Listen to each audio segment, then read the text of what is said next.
Assalomu alaykum. Ilmiy-texnik axborot markazi tomonidan tayyorlangan energetika sohasidagi ilmiy va innovatsion ishlanmalar bo'yicha dayjest xabarlarni e'tiboringizga havola etamiz.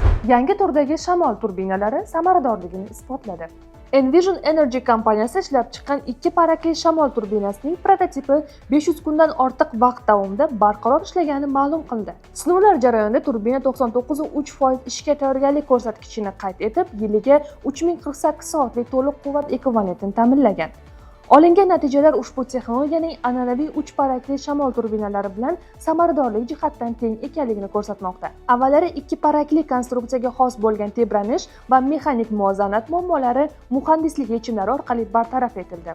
Mutaxassislar fikricha, kamroq material talab qiladigan va yengil konstruksiyaga ega bu turbinalar ishlab chiqarish va o'rnatish xarajatini kamaytirib, shamol energetikasini iqtisodiy samaradorligini oshirishi mumkin. Quyosh panellari sahroni uyg'otdi. Xitoyning Xi'an texnologik universiteti olimlari katta quyosh elektr stansiyasining nafaqat energiya ishlab chiqarishi, balki sahro ekologiyasini yaxshilashi aniqlandi. Tadqiqot Talatan sahrosining 1 gigavolt quvvatli stansiyasida olib borilib, tuproq tarkibi, harorat, namlik va biologik xilma-xillik kabi elektrik-ekologik ko'rsatkich o'rganildi. Natijalar shuni ko'rsatdiki, panellar ostidagi tuproq ochiq sahroga nisbatan 2 barobar sog'lomroq bo'lib, doimiy soya tuprog'ini nam saqlaydi va haroratni pasaytiradi. Bu esa o'simliklar o'sishi uchun qulay sharoit yaratadi va mikroorganizmlarning rivojlanishini rag'batlantiradi. Natijada tuproq unumdorligi oshadi. Olimlar ta'kidlashicha, bunday quyosh fermalari sahrolarni tiklash va yer degradatsiyasi bilan kurashishda samarali vosita bo'lishi mumkin. Shu bilan birga ularning ta'siri sahro turiga qarab farq qilinishi mumkin. Shuning uchun uzoq muddatli kuzatuvlar zarur.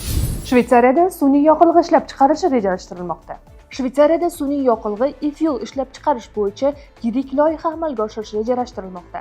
Liquid Wind kompaniyasi Önschildvik shahrida Yevropadagi eng yirik e-fuel ishlab chiqarish majmualaridan biri qurilishi rejalashtirilgan. Loyiha doirasida yiliga qariyb 100 ming tonna e-metanol ishlab chiqarishi ko'zda tutilgan. Ushbu yoqilg'i qayta tiklanuvchi energiya va yashil vodorod asosida olinadi hamda benzin va dizelga muqobil sifatida ko'rilmoqda. Ayniqsa aviatsiya va dengiz transporti kabi elektrishtirish qiyin bo'lgan sohalarda undan foydalanish muhim hisoblanadi. Mutaxassislar ushbu loyiha qazilma yoqilg'ilarga bo'lgan ehtiyojni kamaytirish va atmosferaga zararli gazlar chiqarishni qisqartirishga xizmat qilishini ta'kidlamoqda.